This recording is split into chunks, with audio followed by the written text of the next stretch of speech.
Okay, so slightly different video here because this is a for sale video.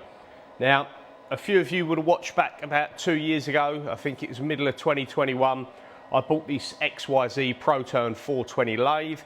I wanted a lathe in the workshop that I could just chuck decent sized bits of material into for quick jobs, facing parts off, roughing parts down. And I bought this from auction. I bought it sight unseen, and when it turned up, it was in horrendous condition and it wasn't remotely usable at all. Watched the videos, I went through the process, having the bed reground, stripping it down, rebuilding it, spindle bearings, screws, you name it, I'd done it. Everything except from painting it. But unfortunately, it just doesn't really get used, and I put so much time and money into this, I can't really see it just sit there. I don't have the kind of work that keeps it in use. If it's done 5 hours use since I rebuilt that 2 years ago, I'd be surprised. And I'd rather take the money from this that I can get back hopefully and put it into, say, another, I've got the Hyundai QuickTurn over here, which is basically a Mazak QuickTurn 15. I'd like the next size up to that, which is a QuickTurn 18, got slightly bigger spindle bore because I use that machine loads. So I'd really like to have another one of them, and unfortunately I can't afford one of them without selling this because financially I'm just not in that position. And as much as I love this machine and I've put ridiculous amounts of time into it and effort, I can't afford to have both. So I can't buy another one of them until I get the money from this. So as nice as it is, it sits there and it's not earning me money. It's just it just cost me a lot of money. So I'm going to go over the machine. It's for sale, sold as seen, no warranty, nothing like that, as you'd expect. But we'll just go over it and I'll show you what's what. And I've actually also wrote down some of the main features to the machine. So if I just plonk this here for a second. So it's an XYZ PROTURN 420. It's got 10 horsepower spindle motor, shall I say, and it's the lx3 control. Now the only difference to I think the lx2 and the lx3, the lx2 didn't have speed control here. It had your feeds, but it didn't have speed for the spindle adjustment. A lot of times they added a variable drive sort of twiddly knob for that, I think. So it's a gap bed. You can see the gap comes to here. So this doesn't come with a faceplate, unfortunately, or any steadies. It's just got a brand spanking new Bison chuck, 10-inch chuck that I bought from XYZ for, I think it was £1,200. So yes, it's a gap bed lathe. It's got 480mm swing over the bed, between 700 and 730mm swing in the gap. And I think it's about, once a faceplate's on it, I think there's about 120mm length that will go into that gap as well. It's approximately 2.7 tons in weight, so it's a nice steady casting. And when I was rebuilding this and speaking to the guys at XYZ, because I bought all the spares from XYZ, this casting, they're all Taiwanese castings, always have been from XYZ. They are super heavy duty, and they still use this exact casting on the brand new RLX 425. So it is the same machine other than the control. It's exactly the same, nothing has changed.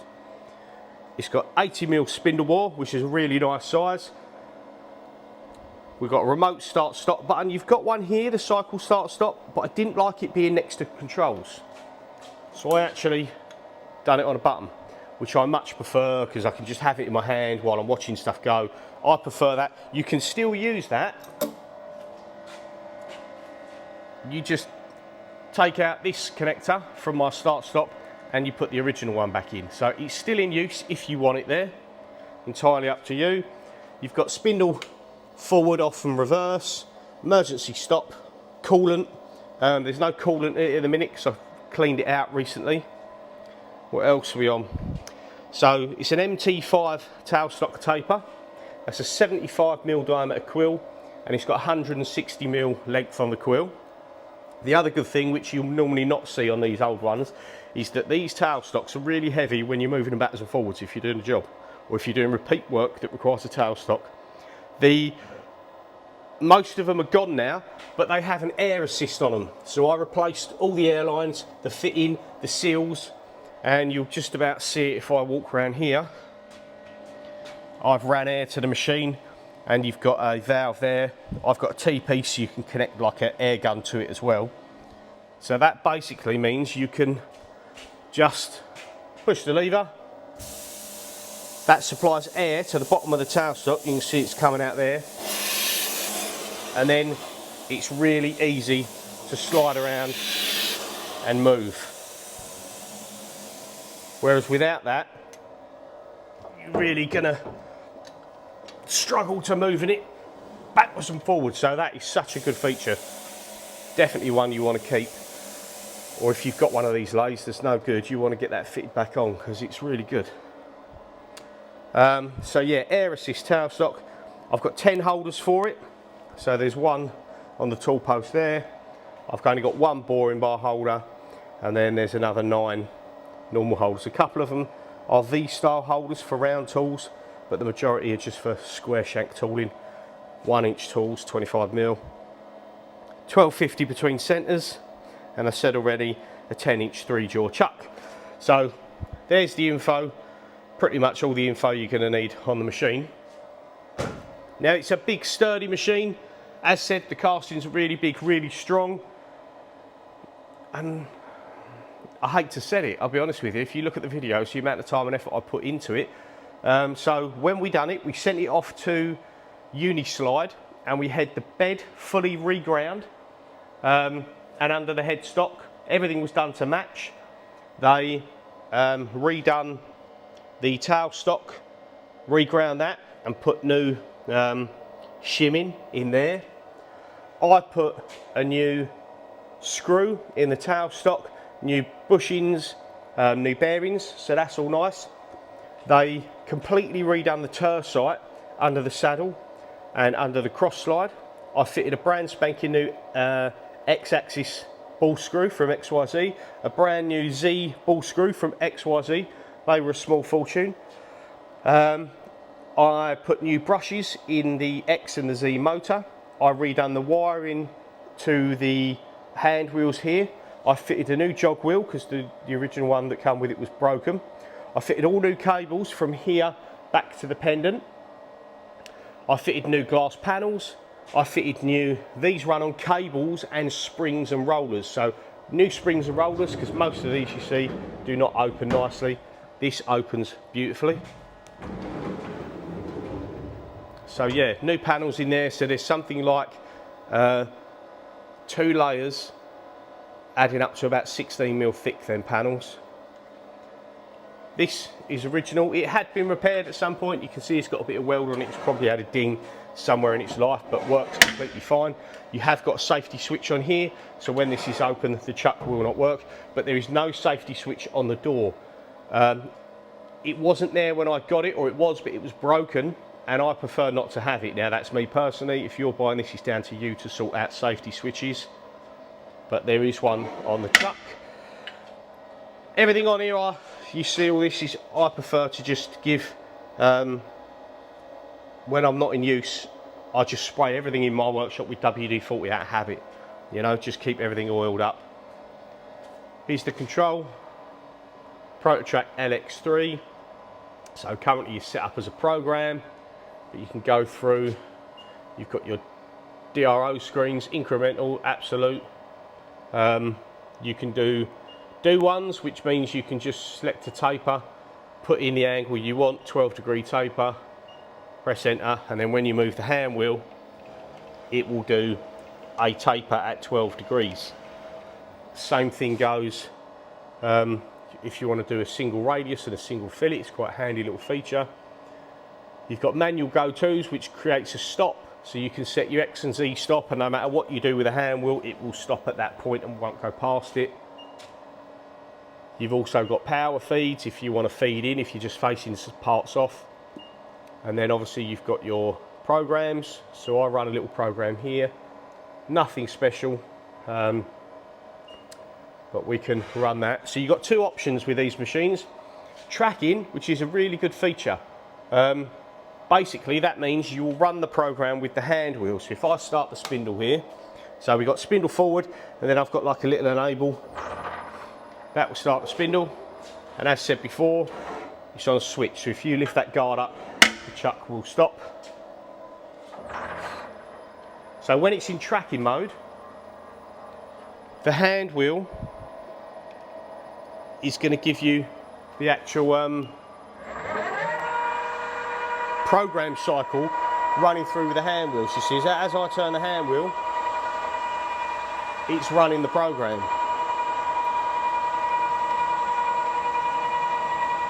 So it will run in, then it will do its cut, and you still turn the hand wheel in the same direction, and it just cycles through the program. Really good feature, and something that I definitely use when I'm doing the first part, just to make sure it's all good. Well, the other option is you can just run the part completely. So it'll go back to a home position. You have to start the spindle, and then because I use the hand wheel, I'll sit there and just press, and then off it goes. And then it will start taking its cuts, running its cycle.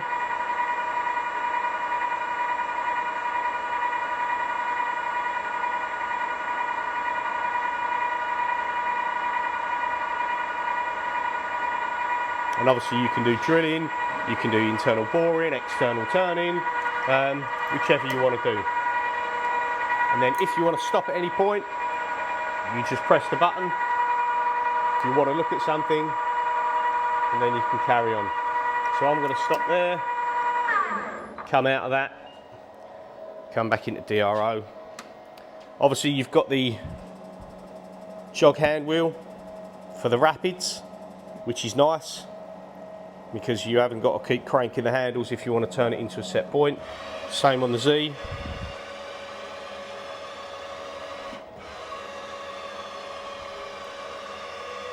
And because the bed and everything has been reground, it travels all the way to the end and all the way back. Everything's lovely, nice and tight and snug as it should be, due to new gibs, new tersite, everything's scraped in. Without, normally on these machines, they're so old now, people have to jam the gibs right up to get good, or to get no play in the main cutting area. And as soon as you get back about 6 inches, it'll bind up and the machine, it will stall the motors. You know, this one will travel lovely all the way because it's been redone as you'd expect it to. You've got your coolant tray underneath here. There's no coolant in it, but I have cut a few things recently. I'm just using like WD-40 because I don't want to fill that back up with coolant when I'm trying to sell it, because it just means I've got to get rid of it. You've got your lube pump there, so it pumps manually, and you can also press it and do it yourself. The lube lines were redone. You always tend to get more out of this side of the X screw, because the main line travels up there, but it's getting oil. High, medium, or low, medium and high gears. I must admit, I never use low and medium for what I do. I always use high. It's got quite a bit of torque in there. I don't take huge cuts. If you started taking massive cuts, you'd probably step it down a gear, but I pretty much always use high. I replaced this panel sticker as well. You've got the key there for the chuck. Tool holders, as said. Pendant, it's got a USB in it. USB to floppy. Emergency stop. Power on button. Cables for the back of the pendant, which obviously has got a really nice screen and it's not burnt in at all. You can actually see what you're doing, where a lot of them you can't. Electrical cabinet. Door there. So you've got oil pumps, new filter. Filter there, you can see it's in the green. And this has got a nylon stop in the end, just to stop any swarfing that coming in here and making everything filthy dirty. Apologies, I haven't got a torch in there at the minute, but you can see it's nice and clean. There's no switch on this door. It was broken when I got it. I don't want to fit one on there, but for safety you may want to do that. Take you around the back to look at the electrical cabinet. This is an access panel if you're working on the back of the machine or want to clear out chips. It's just got button heads all the way around it. You take that off. You've got the back of your coolant tray with your pump, and then we've got the electrical cabinet here, which I completely stripped out and cleaned out when I refurbed the machine. So you can see it's not your, what's this now? This is 23 years old. It's not super dirty, grimy, horrible, you know, wouldn't ever want to touch it, and everyone's had a go at playing with the machine. It's really nice and clean. You've got your floppy USB emulators in there, your pendant controls, some spare light bits there, fuses and bits and pieces, and then you've got the manual. This isn't the specific manual for this machine. Well, it is, it's got the serial number on it, but it's like a generic machine, mainly for the control side of it and the programming.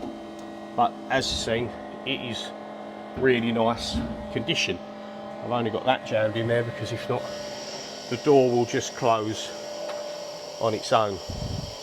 And then that's there for if you were putting your floppy in it, but I run an extension cable, so the floppy emulator USB is at the front. I'm pretty sure that is about it. We have got a light up here that works. I use it sometimes, not all the time, but yeah, I think that's it. There's not much else to be said.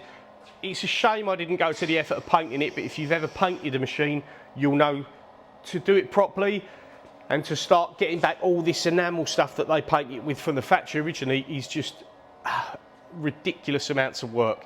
And I kind of kicked myself for not painting it when it was apart, or at least the sheet metal side of it, but I run out of time. So you may look at it and think it's a terribly old machine, but this is not your usual XYZ PROTURN. You'll probably not find another one out there like it. So if you compare the prices from this one to the others, and the fact it's got new chuck, new screws, everything's been refurbished, bed's been reground, it's like a new machine just with the old controller. So yeah, it can't stay if I want to get another machine, so it's for sale. So you can email me at info@kinseyfabrications.co.uk, or you could message on here and we'll somehow reach out and get in touch. So yeah, there it is. Cheers for watching, and we'll see you again soon.